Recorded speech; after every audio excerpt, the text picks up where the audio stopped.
Middlesex were comfortably beaten in their latest Friends Life T20 match by 7 wickets by Hampshire with 3 overs to spare, as the Uxbridge festival came to an end in the Friday evening sunshine.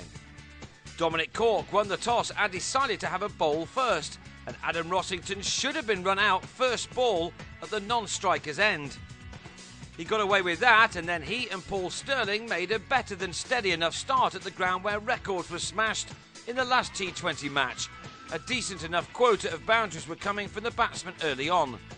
The pair put on 20 for the first wicket before Sterling fell for 14 midway through the third over, an easy enough return catch for Dimitri Mascarenhas. Rossington, in his best performance for the Panthers, kept on the scoring though, striking Cork for 2 boundaries in his second over. It turned out to be one of Middlesex's better starts in this summer's T20 competition, as Scott Newman also quickly tucked into the Hampshire medium pacers.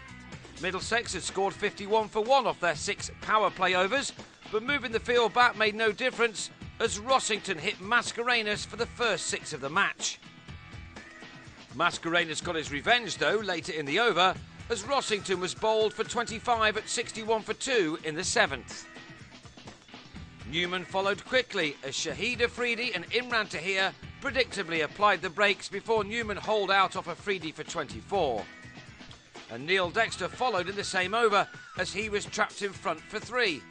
After 10 overs, Middlesex had slowed down appreciably to 68 for 4, and that became 68 for 5 at the start of the 11th, when Tahir took a very good return catch to get rid of John Simpson for 1.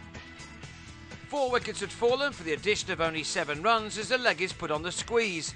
They've bowled sides out very cheaply in recent matches, and they were helped here as Ryan McLaren took on James Vince but was beaten by a direct hit from the long-on boundary, and that made the score 74 for 6. Sam Robson, in a debut T20 appearance, tried to relieve the pressure with a rare boundary off Danny Briggs. Middlesex weren't able to bring up their 100 until the 17th over, and then they lost another T20 debutant, Tom Scollay, who was held on the long-off boundary by Jimmy Adams at 102 for 7. That became 102 for 8 when Stephen Crook was bowled by Briggs for a duck, leaving Tom Smith to try to get the Panthers to something challenging. He then chose the wrong ball from Afridi to try to reverse sweep and was bowled by the quick one for 9, as Middlesex finished on 121 for 9 from their allotted overs. Dexter gave Sterling the new ball, but Adams went after him, cutting the first 2 deliveries of the reply to the boundary as 11 came off the opening over. Michael Lunn, the England T20 opener, was the first to go as McLaren ended the developing opening partnership. Lunn cut his first ball to Middlesex top scorer Robson, who made 28.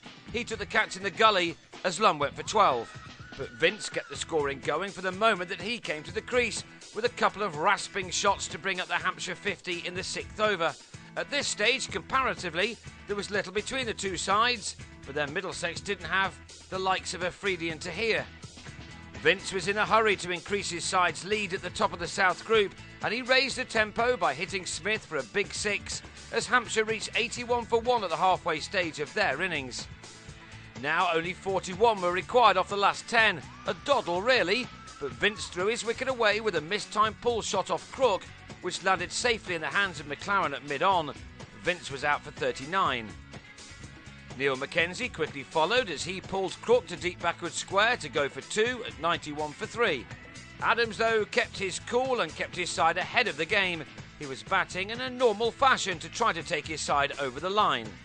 Middlesex were showing a lot of fight, and the Hampshire 100 didn't arrive until the 15th over. Stephen Finn had been held back for 1 over, but Sean Irvine drove him over mid-on as the Royals slowly but surely closed in on their target. This boundary took them to within 2 runs of another impressive victory. And they wrapped up the match with 18 balls to spare and with 7 wickets in hand. It was an improved performance from the Panthers against an outstanding T20 outfit who have every chance of retaining their title. The Panthers now return to Lords on Thursday with local pride and bragging rights to play for, with Surrey the opposition.